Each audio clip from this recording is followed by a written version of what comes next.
Bom, então, como o nosso tempo ele é bem apertadinho, né, não temos a tarde toda, né, então aqui no meu relógio já são 14h05 e eu vou começar. E a proposta do grupo de estudos é a gente construindo uma reflexão juntos, né? O tema ou as partes que me ficaram, que me deixaram como responsável por hoje, ela retoma um pouco do conteúdo que a gente foi vendo até então, né? E ela também fala de um fenômeno que eu gosto muito de estudar, que é o fenômeno da ansiedade ou do sintoma dentro da dinâmica da família, né? Então, a gente vai falar sobre esses dois pontos, né? Os papéis familiares, processo e conteúdo, e o sintoma. E aí, para finalizar, eu sempre costumo trazer um caso, e hoje eu não trouxe um caso específico, mas eu trouxe algo que eu tenho certeza que, de alguma maneira, perpassa um pouco o que cada um de vocês está vivendo nessa pandemia, né? Então, vamos lá. Só fazer meu compartilhamento. E aí, eu pego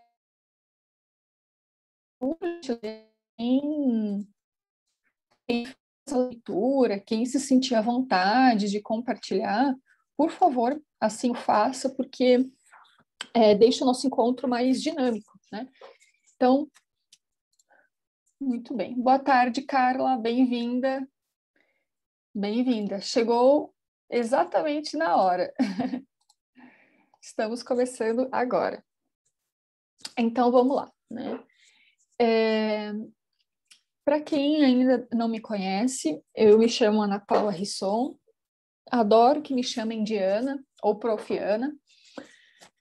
Sinto que tenho mais identidade com Ana ou Prof. Ana do que com o nome completo, né? E até porque o nome completo remete às vezes a algo muito formal, né? Então eu me sinto mais à vontade com Ana ou Prof. Ana. E eu sou professora universitária, sou psicóloga clínica. Aqui em Curitiba eu sou professora em duas universidades.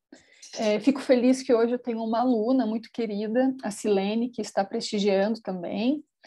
Então, eu me divido entre essas duas funções dentro da psicologia, né? Psicóloga e professora. E, além disso, tenho me desafiado, né, a fazer um doutorado na área da psicologia, na Universidade Federal de Santa Catarina.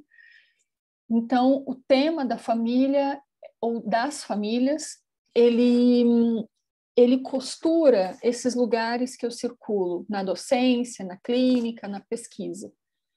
Então, e me faz muito sentido pensar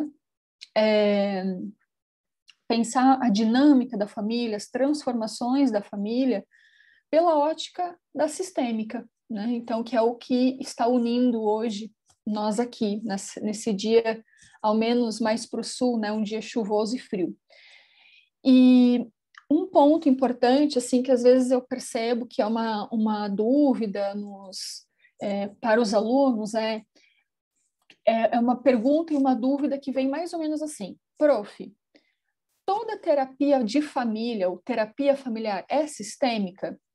E a resposta para essa pergunta é não. A terapia familiar, esse setting terapêutico familiar, ele pode receber múltiplas lentes. Hoje, né, e na Viver Mais Psicologia, a gente tem se dedicado a olhar pela ótica da sistêmica, mas a TCC, a psicanálise, a Gestalt, o psicodrama, eles também vão olhar para a terapia de família. Então, essa é uma dúvida que surge muito. Prof, outra dúvida que surge, que eu acho que é importante, porque conecta, é um aquecimento para o que a gente vai ver depois.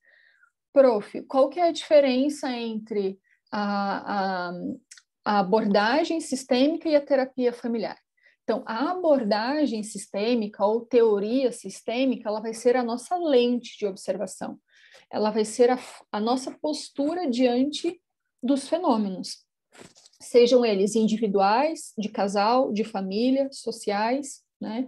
Então, a sistêmica, ela não é usada somente para olhar o fenômeno dentro da clínica, ele é usado para olhar a sociedade, ele é olhado para pensar aonde existir subjetividade humana e relação humana, a sistêmica pode contribuir com a sua perspectiva.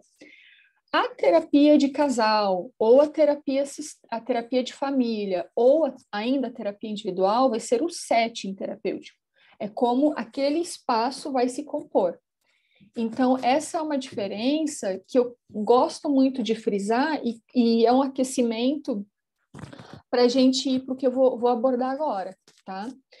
Então, recapitulando, a teoria sistêmica ou a abordagem sistêmica, ela é a nossa lente de olhar, a nossa lente de observação, certo?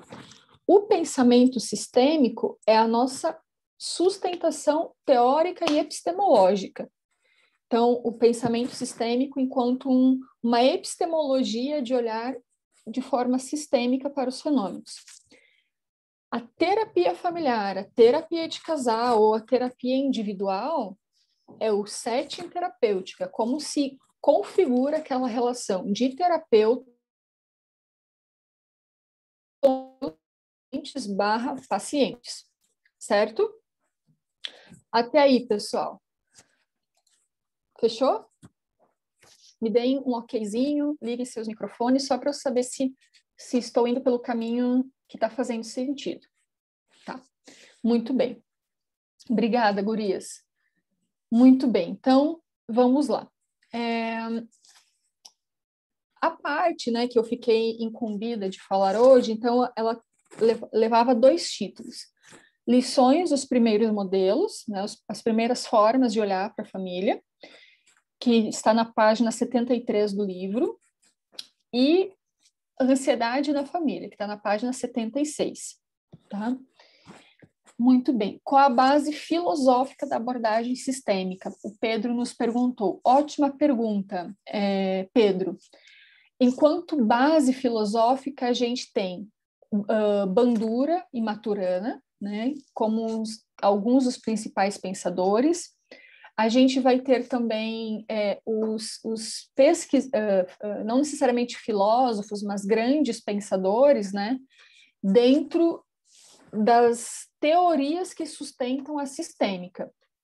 Então, teoria geral dos sistemas, teoria da comunicação, né? Então, que vão ser Paul Václavic, Gregory Bateson, Bertalanffy. Então, esses são não necessariamente filósofos, mas pensadores, né, de áreas bem distintas, medicina, biologia, que vão olhar com um olhar sistêmico.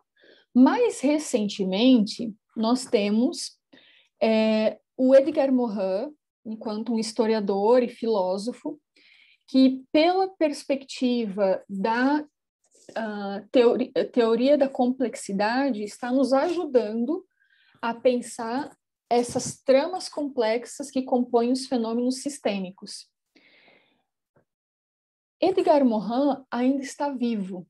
Este ano a gente comemora o centenário do Edgar Morin. Então, o Edgar Morin, ele ajuda a gente a entender o fenômeno da teoria geral dos sistemas, que é uma das teorias que sustentam o pensamento sistêmico. Tá? Então, vejam, a teoria sistêmica, ou abordagem sistêmica, ela vai beber da fonte de filósofos, pensadores, historiadores, biólogos, que olham para o mundo como os fenômenos como resultado de uma trama relacional, e abandonando aquela lógica da causa e efeito. Então, exemplo, tá, Pedro? O menino, o jovem da família está usando drogas porque os pais se divorciaram. Não. Isso que eu acabei de falar é uma ideia linear e causal dos efeitos. A sistêmica abandona essa ideia linear dos fenômenos e ela busca entender uma lógica relacional, uma lógica de múltiplos olhares, entender os fenômenos como interligados com diversos aspectos da vida e das relações humanas, tá? Então, a base teórica e epistemológica da abordagem sistêmica está nas 3 teorias que sustentam ela, né, e com os seus pensadores, tá? Então, espero que eu tenha respondido, Pedro, em linhas muito gerais, a sua pergunta. Ajudou, não ajudou, confundiu mais? Ajudou sim, obrigado. Foi ótima a explicação. Uhum. Muito bem. Então, vamos lá. Antes, né, antes da década de 60, 70, quando a gente começa a estruturar uma abordagem sistêmica ou uma teoria sistêmica, nós tivemos a contribuição de diversos pensadores para pensar as relações humanas, né? Então, e um dos pensadores, ou 2 dos pensadores foram Levi Moreno e Kurt Lewin, tá? Eu falei certo o nome do Moreno, gente? Me deu um branco. É isso mesmo, né? É Levi, Jacob Levi Moreno, né? Nossa, me deu um branco agora.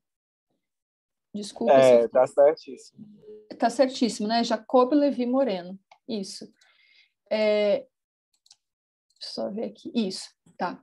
Então, a ideia de papel, a palavra papel, a gente pegou emprestado ou se inspirou nas contribuições de Moreno. Quando a gente olha, se a gente olhar com mais cuidado para as teorias, a gente vai perceber algumas sutilezas bem interessantes. Vou dar uma dica para vocês. Quando vocês forem ler sobre desenvolvimento humano por uma perspectiva mais sistêmica, vocês vão ver que a gente tem diversos autores que vão beber na fonte da psicanálise. Então, por exemplo, a gente tem a teoria do apego.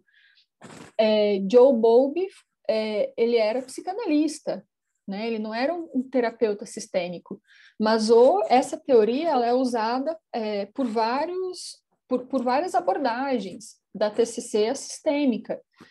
Então, quando a gente vê ele usando a expressão função, a palavra função, tem muito mais a ver com uma sustentação psicanalítica de entender o fenômeno. Já a palavra papel tem a ver com um olhar mais, uma inspiração no psicodrama, né? Então, quando a gente pensa funções e papéis paternos, maternos, parentais, a gente precisa prestar atenção porque, às vezes, dependendo de quem está falando, se a gente olhar o autor escrevendo assim, papéis maternos, opa, será que aí não tem uma inspiração psicanalítica para pensar, né? Então, a palavra, ou desculpa, uma inspiração psicodramatista para pensar. Então, uma das primeiras reflexões que surgem, né, dessas transformações que o pensamento sistêmico vai adotando, é justamente a ideia dos papéis, de entender que dentro das dinâmicas familiares, indiferente de como elas forem compostas, cada pessoa vai ter um papel, ou seja, cada pessoa vai ter uma caracterização do seu envolvimento naquela família. Entendo isso como um papel. Tem um livro que eu adoro muito, muito, muito. Quem já teve aula comigo já me escutou falando dele. É esse livro aqui, ó. Como se perpetua uma família, do grupo da professora Adriana Wagner, lá do Rio Grande do Sul. E eles vão discorrer sobre diversos fenômenos com certeza agora que eu estou aqui rapidamente querendo procurar a descrição, eu não vou encontrar. Mas elas discutem um pouco sobre essa ideia do papel. O que é um papel dentro de uma dinâmica de família, né? Claro que eu não vou encontrar agora, mas a ideia de papel é justamente isso. É a forma como cada pessoa, a forma como a pessoa se engaja naquela dinâmica da família. E aqui nos vale uma reflexão crítica sobre aquela ideia enrijecida de papel. Vocês já devem ter escutado em algum lugar. Isso é papel de mãe. Ou esse é o papel do pai. Vocês já escutaram algo nessa direção, né? E aí, é nosso papel... Boa tarde, Odete, bem-vinda. Essa ideia do papel, de pensar o que é um papel de pai, o que é um papel de mãe, né? Nos coloca num lugar de refletir criticamente sobre essa expressão. O que é um papel de pai, um papel de mãe? Será que essa ideia enrijecida do que é um papel não tem a ver com um lugar social, cultural, de um entendimento muito enrijecido do que são, qual que é o engajamento de cada pessoa na dinâmica da família, né? Então, isso nos interessa, tá? Então, contemporaneamente, não nos faz mais sentido a gente olhar para a ideia do papel como algo enrijecido. É isso ou aquilo, tá? Então, por quê? Porque senão a gente pode cair no equívoco de uma ideia muito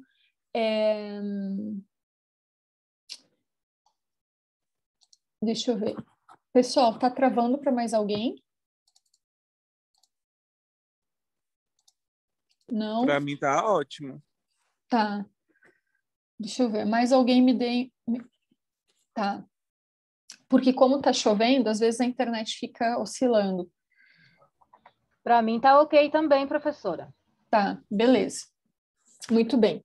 E Odete, talvez seja por aí. Talvez, não sei, se tu tiveres interesse em sair, entrar de novo, só para testar, fique à vontade. Muito bem. Então, vamos lá. Voltando a essa reflexão da ideia do papel, tá? Quando a gente fica preso a uma ideia fixa, enrijecida do que é um papel familiar, ou papel de pai, papel de mãe, papel de tia, qualquer que seja, a gente resbala no preconceito. Por quê? Vejam bem, famílias monoparentais, maternas ou paternas, não necessariamente terá uma pessoa para desempenhar a função do outro. E talvez seja equivocado a gente pensar algo como numa família monoparental, materna, que é a mãe que desempenha o papel de pai e papel de mãe. Será? Eu sempre questiono. Será que a mãe não desenvolve o papel? Se é que existe um papel de mãe, é dela.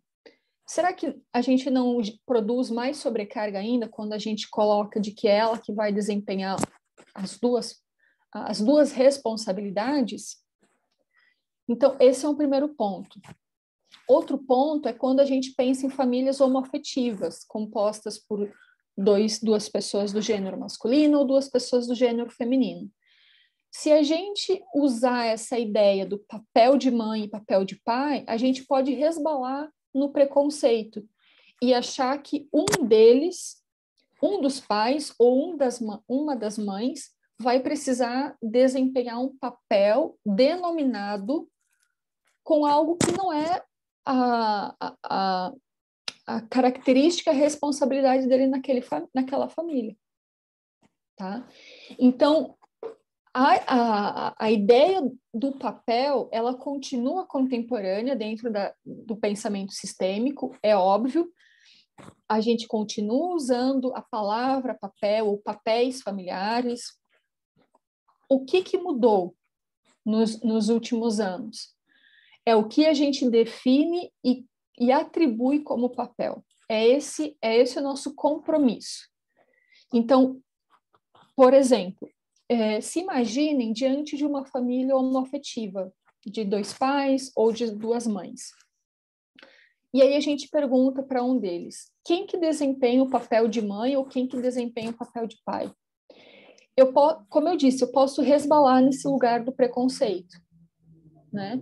Então, eu posso querer impor uma denominação teórica para algo que não está condizente. Então, as teorias também foram feitas para a gente revisitar elas, questionar, problematizar. Então, uma pergunta que poderíamos fazer é, na dinâmica, no dia a dia, nessa composição de família, existe alguma responsabilidade que é de um de outro? Como que vocês avaliam isso? Como que vocês compuseram essa diferença do que é papel de um, do que é papel de outro, ou de que é responsabilidade de um, responsabilidade de outro? Nos interessa entender como que aquela família, independente da sua configuração, reorganizou isso, tá? O mesmo vale para famílias monoparentais, seja uma família monoparental de pai, com o pai, seja uma família monoparental de mãe, tá?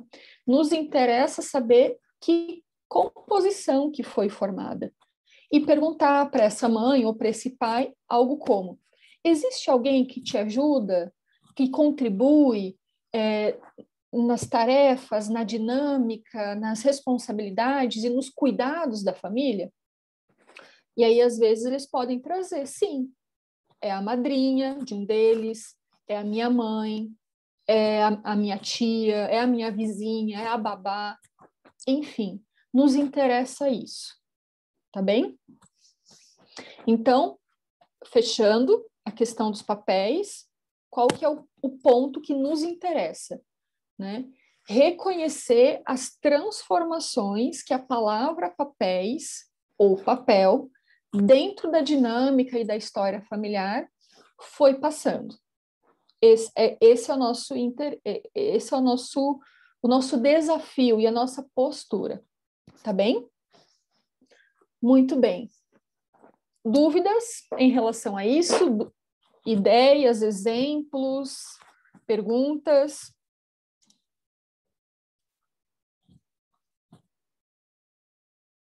Não?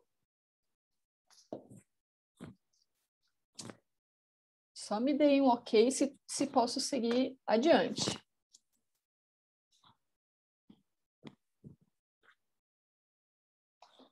Muito bem. Vamos lá, então. O próximo ponto se refere a quando a gente admite, tá? Quando a gente admite que existe em toda relação humana 2 fenômenos, o processo e o conteúdo, né? Então, essa é uma das grandes contribuições, especialmente da teoria da comunicação, tá? Que eu vou falar bem rapidamente depois, né? É processo e conteúdo. Então, em toda relação humana, ou em toda comunicação, a gente vai encontrar formas ou conteúdo, ou fenômenos que têm a ver com o processo. Então, como aquela família foi produzindo aquele fenômeno, e conteúdo. Então, por exemplo, numa conversação, a gente encontra aspectos relacionados ao processo. Então, como o casal, como a família, como pai e filho, como mãe e filho dialogam, discutem, divergem, comungam de ideias e assim por diante, tá? Então, é o processo, é como que eles vão compondo aquilo. Então, aqui a gente poderia trazer, por exemplo,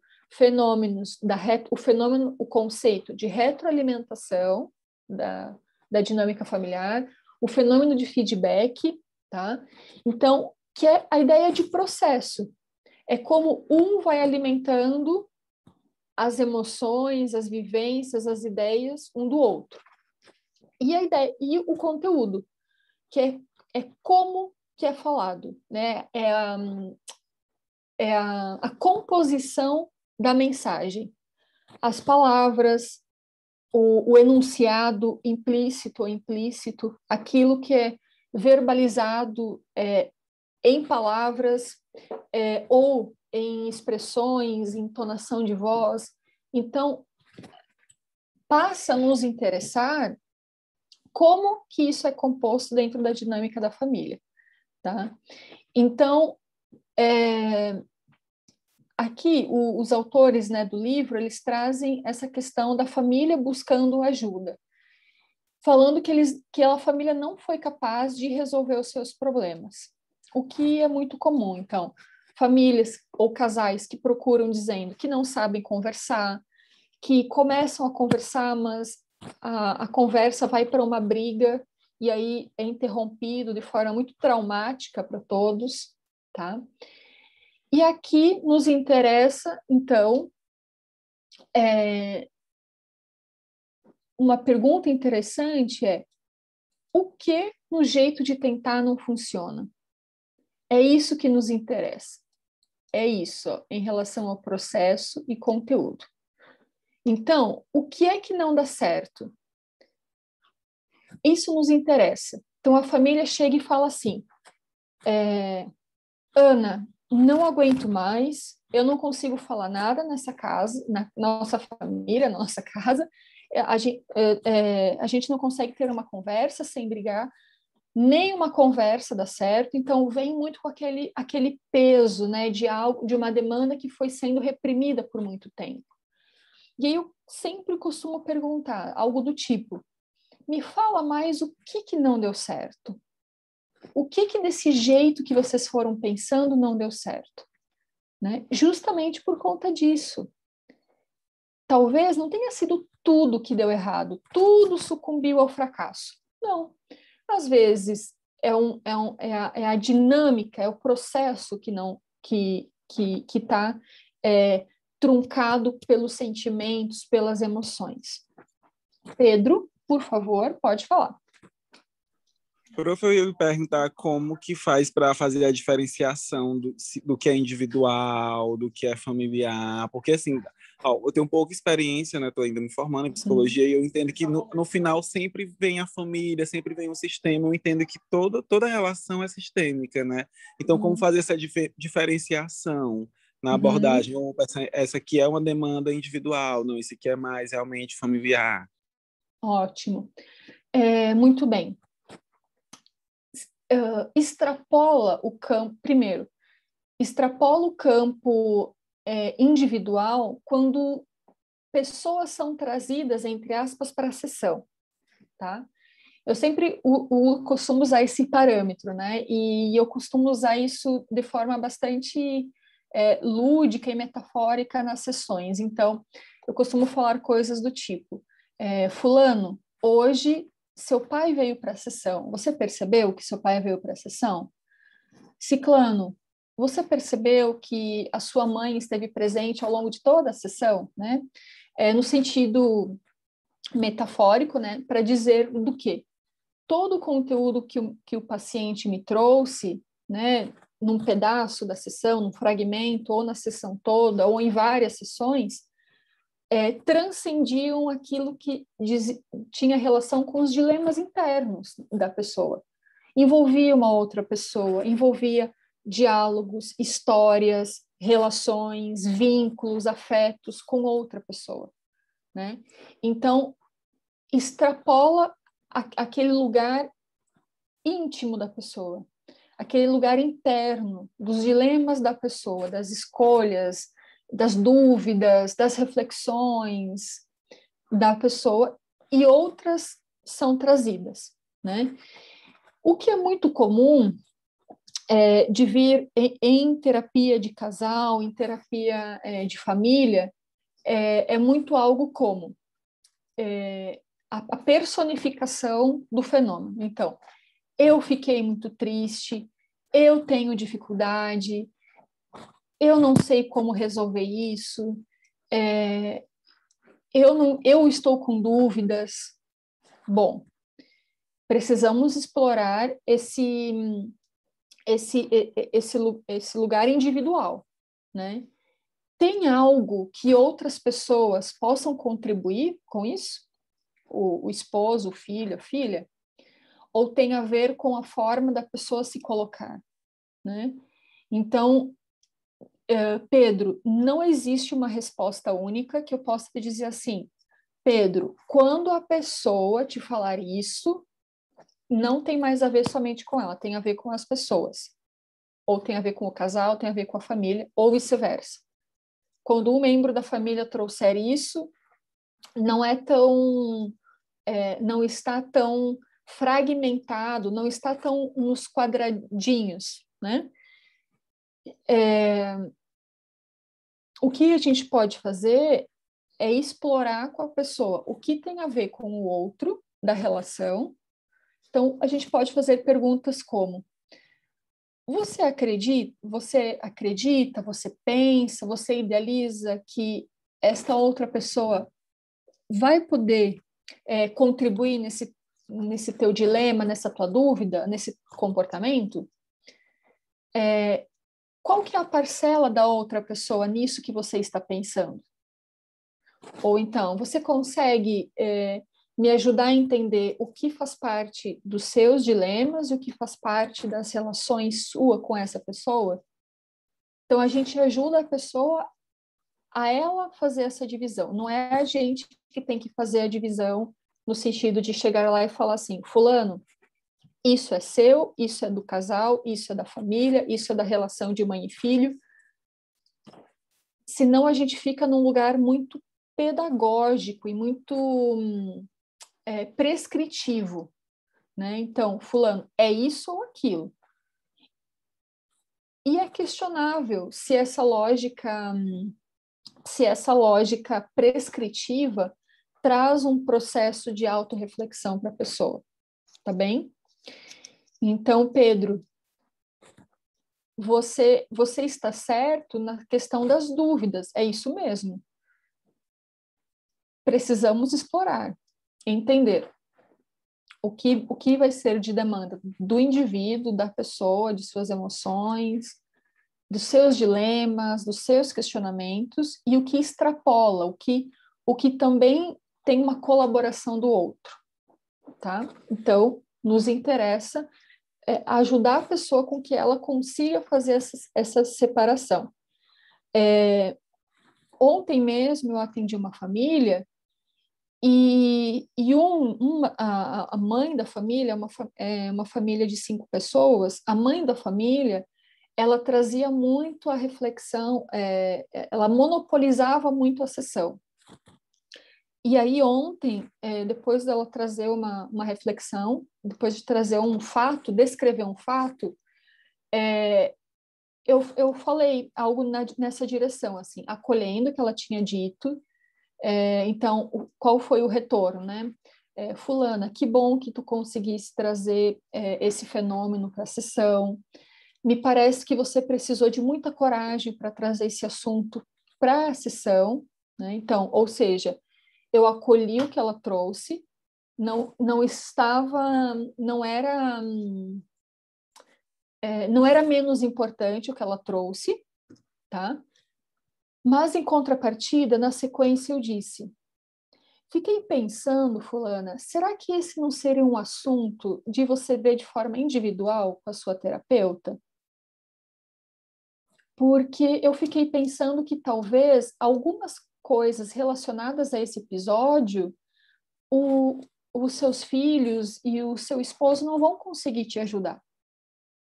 Mas tem uma outra parcela, um outro pedaço desse episódio que sim tem a ver com a família.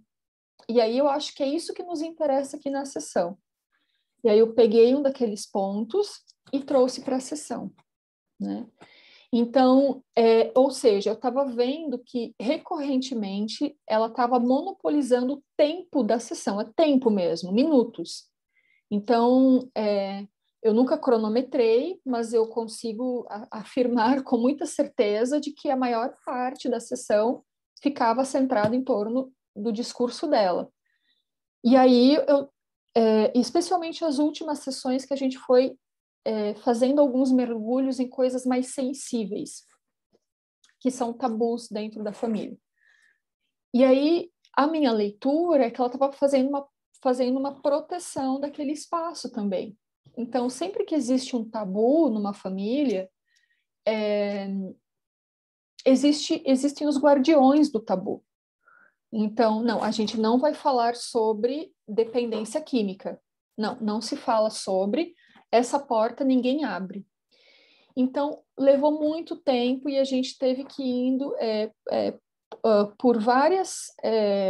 de várias formas, tentando flexibilizar e convencer esse guardião de que o que estava lá dentro precisava ser explorado. E aí, quando eu comecei a perceber que ela estava monopolizando o tempo da sessão, né, tinha a ver com isso, com um lugar de preocupação e de tentativa de guardar aquele conteúdo. Né? Então, aqui ninguém acessa. Tá? Então, Pedro, é mais o meu ponto, a partir da sua pergunta, e é uma ótima pergunta, é um bom dilema de terapeuta, né? Para a gente pensar como que a gente vai separando, né, esses pontos. Tá bem? Muito bem. Outra teoria que, como eu já falei, né, contribuiu muito para a gente é a teoria da comunicação. E como a gente tem mais 20 minutinhos, esse slide eu vou passar, porque eu quero falar deste daqui. A teoria da comunicação teve como um dos seus criadores, Gregory Bateson, e aí Paul Václavic, inspirado no funcionamento das máquinas, criou os axiomas da comunicação, que são estes 5 aspectos. Tá? Então, todo terapeuta sistêmico, todo terapeuta de família, né, precisa ter conhecimento dos axiomas da comunicação. Por quê? Porque são os axiomas da comunicação que vão nos dar pistas de como que é produzido esse processo aqui, ó. Tá? Como que os processos são produzidos. Então, o primeiro axioma se chama: é impossível não se comunicar.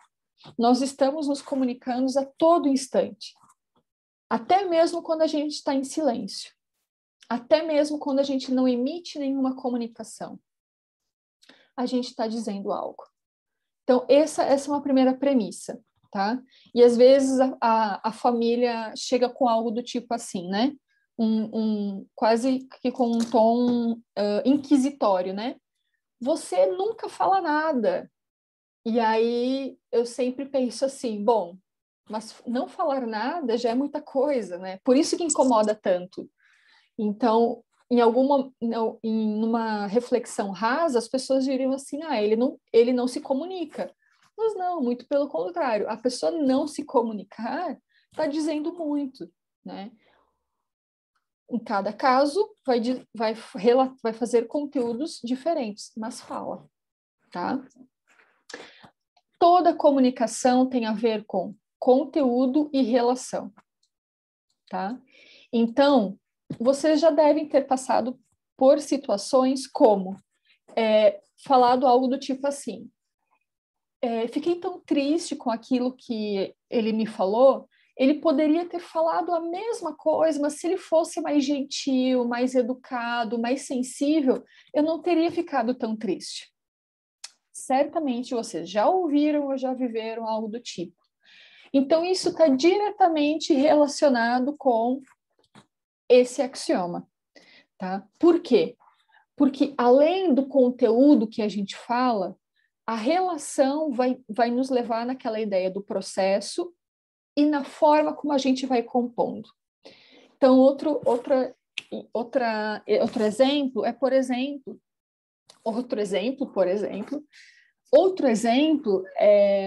se refere aos profissionais da saúde que dão notícias muito difíceis para as famílias.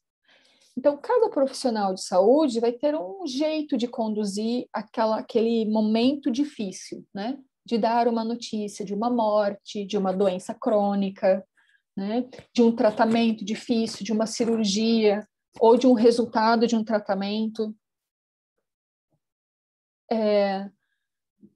Alguns profissionais têm uma habilidade, uma característica mais afetiva para repassar esse conteúdo.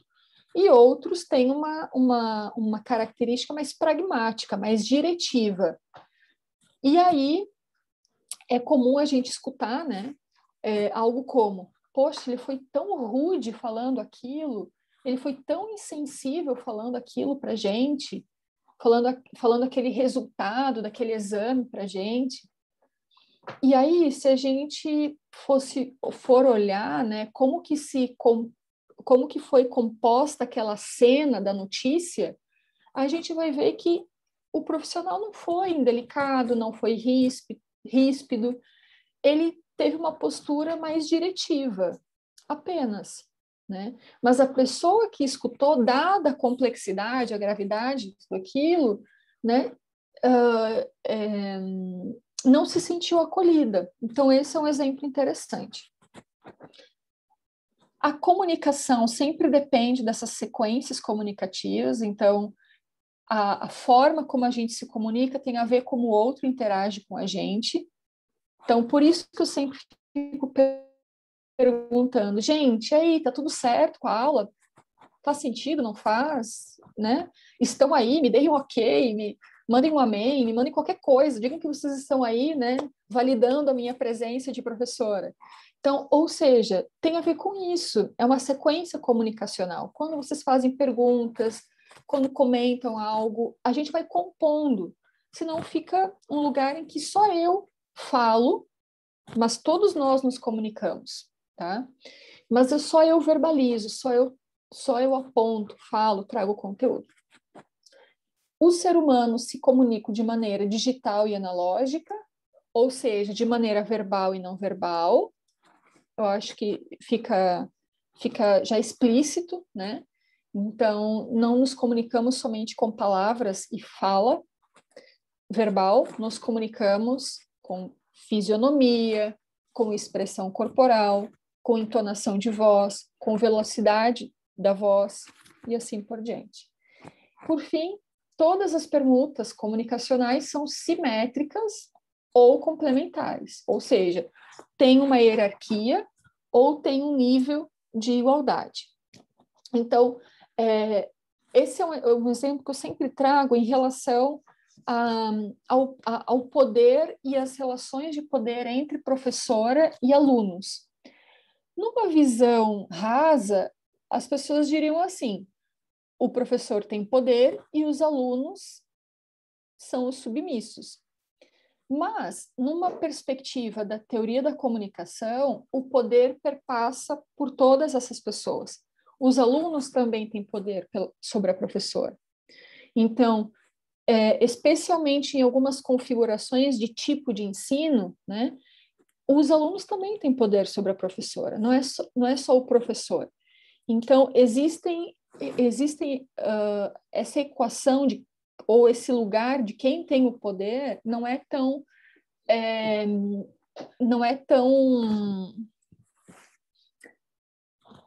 se me fugiu a palavra, não é tão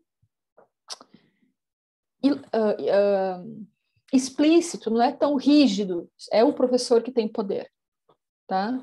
Então, não, o aluno tem poder, a estrutura onde professor e aluno estão tem poder também, tá? Então, tem a ver com isso. Bom, e aí, bom, gente, antes de seguir, eu quero saber como é que tá aí, assim, para vocês. Conseguiram captar até aqui? Tudo bem? Dúvidas?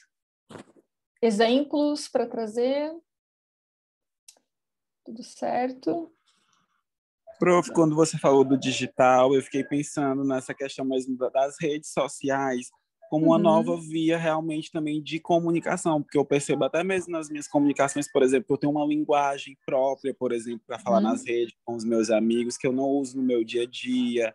Tem a relação Sim. também de afetividade, umas pessoas que eu sou mais próxima, eu tenho uma linguagem diferente das que eu sou mais distante. Então, você falando, eu fiquei pensando muito nisso nas redes, até essa questão agora do cancelamento também, né, da opinião do outro que me afeta. Sim, exato, é isso mesmo. E é perfeito, Pedro, com certeza. E o terapeuta também, né? Nós viemos de uma lógica biomédica, de uma lógica de uma linguagem muito voltada para uma questão biomédica. E às vezes o nosso paciente não entende a nossa forma de linguagem. Então a gente precisa transformar isso de uma forma que ele entende, né? Por exemplo, a linguagem que eu uso para escrever um artigo científico é uma linguagem diferente da que eu uso para fazer uma postagem no Instagram, que vai ser diferente da linguagem que eu vou usar em sala de aula. Então, a linguagem é um decisivo mediador das relações humanas. Tá? E aí, Pedro, olha que interessante. Se as pessoas que estão, os colegas do grupo que estão nos escutando, né? Escutando eu e você falando, eles já iriam pensar algo como: o Pedro é de uma região do país e a Ana é de outro, porque o nosso sotaque ele vai falar também de um lugar que a gente está, de um contexto cultural que a gente está, de um contexto geográfico. Ele vai também nos sinalizar isso, faz parte da nossa identidade, né? Oi, por favor. Então, a comunicação, digamos, ela é essa mensagem que a gente vai transmitindo, né? E Isso. construindo também a partir da cultura, da história de vida da gente, das relações que a gente tem. Seria uma construção. Isso, exato. Né? Nunca a linguagem ou a linguagem não é algo inato. Nós aprendemos a nos comunicar a linguagem, nós desenvolvemos a linguagem enquanto um conjunto de dispositivos, sendo que a comunicação é uma delas, né? O enunciado é um deles. Então, nunca é algo inato, né? É algo sempre que a gente vai construindo. Então, por exemplo, uma colega minha, numa das faculdades que eu dou aula, eu faço parte de um serviço de atendimento aos estudantes. E aí nós estávamos falando sobre palavras de cada profissão. A minha colega é psicopedagoga e eu sou psicóloga. Então, ela é pedagoga com formação em psicopedagogia e eu sou psicóloga. E aí ela falou algumas delas, né, da área dela, e eu falei uma da nossa linguagem técnica, que é ideação suicida. É uma terminologia do campo da psiquiatria, saúde no modo geral, né? É nossa. É algo muito específico, né? Então, algumas pessoas de outras áreas, que não essas que eu citei, vão absorvendo essa linguagem, entende? Então, faz parte. Eu sei que a Rose, ela é advogada já, formada e está finalizando psicologia. Então, ela sabe, ela transita nessas duas profissões, direito e psicologia. E existem formas, expressões que são característicos de cada um desses contextos. Silene, eu sei que você também já transitou por vários lugares, né? Países diferentes, lugares diferentes, então você sabe que a comunicação ela vai ser absurdamente diferente de um lugar para o outro. Então, a comunicação a linguagem ela nunca é inata. A gente constrói ela a partir dessa relação com o mundo exterior, né? E, enquanto terapeutas sistêmicos, precisamos entender como que as pessoas constroem a sua linguagem, né? Nos interessa isso. tá? É que Então, é bem interessante, né, prof, que a gente não para pensar nesses detalhes, né? Por isso que é tão importante a formação em si, né? Porque a gente acaba isso. não prestando atenção, mas claro que hoje aqui assistindo a aula e tudo mais, a gente começa a viajar nesse aprendizado assim, desde a criança, né, e do contexto cultural e da construção de vida, das relações familiares e das escolhas e tudo mais, que acaba prepassando realmente essa forma de comunicar e também de receber a comunicação, né? Porque muitas Sim. vezes o outro tem uma forma de comunicar que, para algumas pessoas, a mesma forma de comunicação, digamos, ela pode atingir uma pessoa de forma negativa e outra de forma normal, digamos assim, né? E isso justamente é pela história de vida da pessoa, né? Uhum. Exato, exato. E quando, quando eu apresentei o meu esposo pro meu pai, eu falei assim para ele, falei assim, amor, não se assusta com a forma como meu pai fala, porque ele fala desse jeito. Então, meu pai é homem, né? Ele é gaúcho, tem 1,90 m de altura. A voz dele é uma voz muito bonita, parece uma voz assim de radialista, sabe? Uma voz muito bonita, mas ele não é radialista. E, e ele fala muito firme, ele fala muito direto, assim. Ele não floreia a fala dele. E aí eu falei assim, e eu fui preparando, né? Porque eu não queria perder o meu amor pelo susto que ele ia levar. E aí ele falou, não, tudo bem, tranquilo. Eu falei, não se assusta, é o jeito dele, ele não tá bravo contigo, é o jeito dele falar. Ainda bem que eu fui avisando ele, porque o susto mesmo assim foi grande, né? Porque além de ter uma questão cultural, de lugares diferentes, existe uma questão desses pontos que vocês trouxeram, a entonação da voz, o repertório de linguagem também, né? Todos nós temos um repertório de linguagem, de experiências que vão nos ajudando. Então, algumas pessoas vão ter mais domínio para falar algumas coisas, mais jeitos e estratégias para falar outras. Então, isso tudo configura a comunicação, né? É comum, eu vou na semana da psicologia da Viver, já vou fazer um merchan aqui. A minha fala vai ser sobre casais e famílias multiculturais, muito por conta, inspirada no que eu tenho observado tanto na clínica quanto na minha pesquisa do doutorado, que é justamente os entraves, os atravessamentos que ocorrem em casais e famílias que são de culturas diferentes. No primeiro momento, a gente pensa, não, como assim, né? Será? Gente, olha, daria não por menos que vai ser transformada numa aula, tá? Isso vai desde as expressões usadas, gírias, até hábitos alimentares, hábitos religiosos, valores de família que são específicos, tá?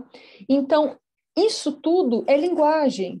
Isso tudo se configura também na comunicação.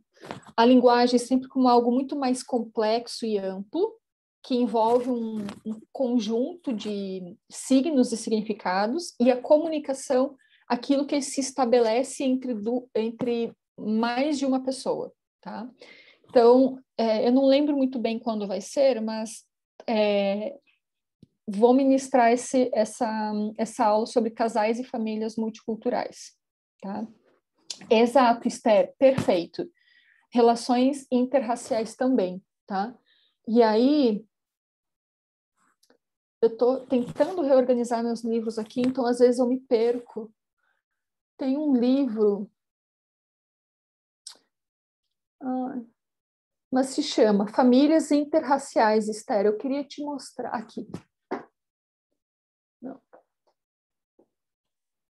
Eu não sei onde que tá, mas é um livro da Lia Weiner Schuckmann. Eu vou colocar aqui no chat. Lia Weiner-Schuckmann, Famílias Interraciais. Um dos livros mais incríveis sobre família que eu li nos últimos tempos, tá? Gente, me deem, por favor, 5 minutos para que eu possa finalizar e falar sobre a ansiedade no sistema, né? Então, o que é a ansiedade, né? A ansiedade é um lugar que é um fenômeno que ele pode ser individual, mas que ele também paira sobre as relações. A ansiedade é uma tentativa de tatear algo que ainda não aconteceu. Enquanto a angústia me parece ter relação com algo do passado, algo que a gente não dá mais conta de mudar, então acaba sendo algo muito mais existencial, né? O que é que eu vou fazer com aquilo que eu não dou mais conta de modificar? Uma angústia. E a ansiedade tem a ver com essa tentativa da gente avançar no tempo, né? E tentar ir lá adiante, num futuro, buscar a resposta e voltar para o presente, o que não é possível. Tá? Então, a ansiedade, ela coloca a pessoa nesses dois lugares, de futuro e presente. E aí é uma pessoa que fica dividida, ou uma relação que fica transitando entre algo que não viveu e algo que está vivendo. Tá? Então, a ansiedade, ela coloca as pessoas nessa busca de uma solução, ou seja, futuro. Eu quero sair dessa briga de casal, eu quero sair dessa briga com meu filho, com a minha filha. Eu quero ir lá na frente, eu quero ir para depois da solução. Mas tem dificuldade de pensar no agora. Então, o que é que a gente pode fazer para melhorar esse diálogo? Como que a gente pode pensar em formas eficazes de brigar? Até teve um episódio que eu atendi um casal e eu falei algo nesse sentido, assim. A terapia de casal não vai fazer com que vocês parem de brigar, mas vai fazer com que vocês briguem de maneira efetiva. E o homem, né, do casal olhou para mim assim, tipo, levou um susto, assim, como se aquilo tivesse impactado muito. Ele falou assim, como assim a gente vai continuar brigando? Ou seja, a palavra briga gerou impacto nele, né? Mas eu quis dizer, a intenção daquilo que eu falei tinha a ver com vocês vão continuar tendo seus ruídos, suas diferenças, mas a ideia é que vocês aprendam a encarar isso de frente, de forma madura, de forma racional, e não com que isso comprometa vocês, né? Então, a ansiedade no sistema familiar ou no sistema conjugal, ela coloca as pessoas lá na frente, lá depois da resolução, e elas se esquecem que antes delas chegar lá, elas precisam reorganizar rotinas, reorganizar relações, observar a responsabilidade de cada um naquilo, ou seja, é agora. O antídoto para a ansiedade é o agora. Então, esse é um ponto. Dinâmicas que são estruturadas sobre sentimentos de responsabilização. Então, a gente precisa pensar numa corresponsabilização. Então, não é algo como você é o culpado da gente estar quase se divorciando. A gente tem que se afastar disso para o que foi ou aonde foi que vocês começaram a se afastar enquanto casal, né? Ou seja, eu estou dissolvendo uma suposta culpa. Eu estou tentando entender o que foi que aconteceu. Tá? Senão, a gente resbala num lugar de criar aliados na terapia de família ou na terapia de casal. Tá? Dinâmicas que não permitem o erro. Então, são dinâmicas que geram ansiedade no sistema. E aqui, gente, é muito comum a gente encontrar isso em relação de pais e filhos. Pais extremamente rígidos, em que o erro é inadmissível. Então, filhos com episódios, situações de ansiedade extremamente danosos, né, que colocam eles em situação muito de muito sofrimento, né? Então, esse é um ponto. Ah, olha aqui, o Pedro disse, esse livro está R$ 23 no formato Kindle. Muito bem, exato. Eu comprei ele no físico, que eu não estou achando, mas ele é ótimo. Muito bem, gente. E cobranças e expectativas, né? Então, querem algo mais ansiogênico do que expectativa? Né? Então, o que é uma expectativa? Você coloca lá na frente o resultado. Eu crio a expectativa de que essa pessoa nunca vai errar, essa pessoa sempre vai estar aqui para atender os meus desejos, meus interesses, quando não é verdade, né? Então, a minha princesa, o meu príncipe encantado nunca vai errar. E aí, quando acontece um erro, acontece algo que desorganiza aquela dinâmica, o casal se perde. Como assim? Né? O meu príncipe, a minha princesa erraram. Né? Eles não poderiam errar. Eu me casei com uma pessoa que era perfeita, que não errava, ou estou namorando uma pessoa que é perfeita. Como assim? Então, esse é um outro ponto. E aí o caso, né, que eu trago é para a gente pensar que não teremos tempo, sinto muito, mas é justamente o quanto a pandemia está nos colocando num lugar de ansiedade. Quando será que eu vou tomar minha vacina? Será que alguém da minha família vai se contaminar? Será que alguém da minha família vai morrer? E aí isso acaba gerando pairando sobre a família esse lugar de ansiedade do futuro. Será que eu vou perder meu emprego? Será que os meus filhos não vão se contaminar indo para a escola? Então, esse lugar da dúvida, esse lugar do risco da contaminação, do risco da morte, esse é um outro ponto que é muito difícil a gente assumir, mas estamos vivendo há mais de um ano sob risco de morte, nosso e das pessoas que a gente ama. E a dificuldade de fazer com que a gente assuma isso faz com que a gente chegue em alguns dias da semana e diga assim, eu não aguento mais, estou muito cansada, está tudo bem na minha vida, mas eu estou muito cansada, eu não aguento mais, eu estou esgotada. Então, a minha leitura, gente, é que essa ansiedade que paira sobre as relações familiares tem a ver com esse risco iminente da contaminação, da morte, que a gente tem muita dificuldade de assumir, né? Porque morte é um tabu. É um tabu a gente falar sobre os nossos medos, sentimentos. Então, isso gera essa ansiedade, ou seja, daquilo que é para depois, está lá na frente, a gente não acessa ainda. Eu não sei o que vai acontecer amanhã. Não sei nem o que vai acontecer quando a gente encerrar essa aula. Quem dirá na semana que vem, né? Então, essa ansiedade que paira sobre o ar, nas dinâmicas da família, do casal, ela nunca vem nomeada de ansiedade, às vezes. Então, na maioria das vezes, ela não vem nomeada com ansiedade, mas ela vem como sentimento de esgotamento, desesperança, né? Medo. Então, isso tudo serve para a gente pensar, tá? Gente,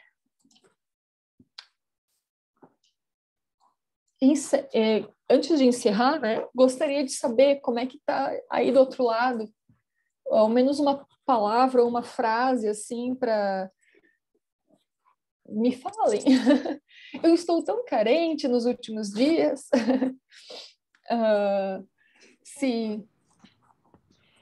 Prof, foi maravilhosa a sua aula, foi muito legal. Eu acho que assim a gente acaba, sabe, fazendo uma viagem também na vida da gente, sabe? Da forma que a gente se comunica, da forma que a gente se compreende.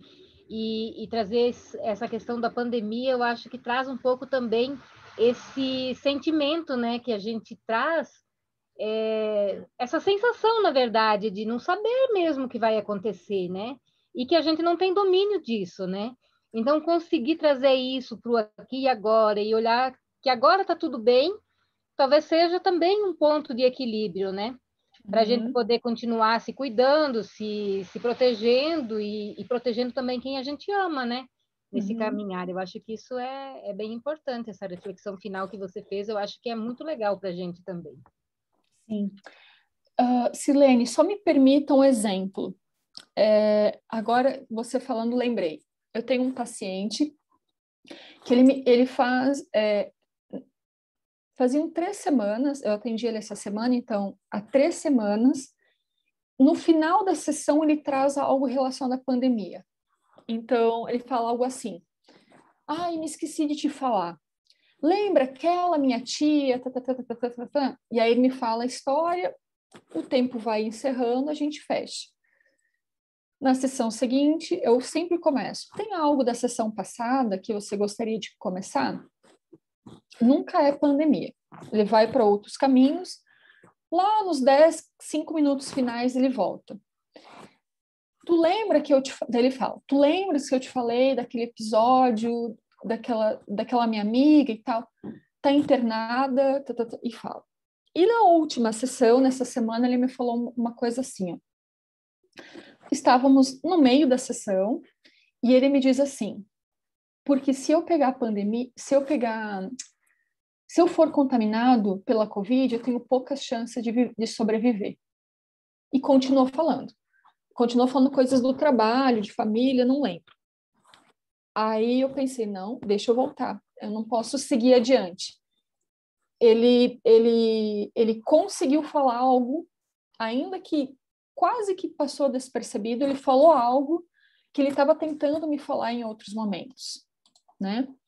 E aí eu falei, fulano, vamos fazer uma pausa, porque eu quero voltar, eu quero dar uns passos para trás, eu sempre falo isso.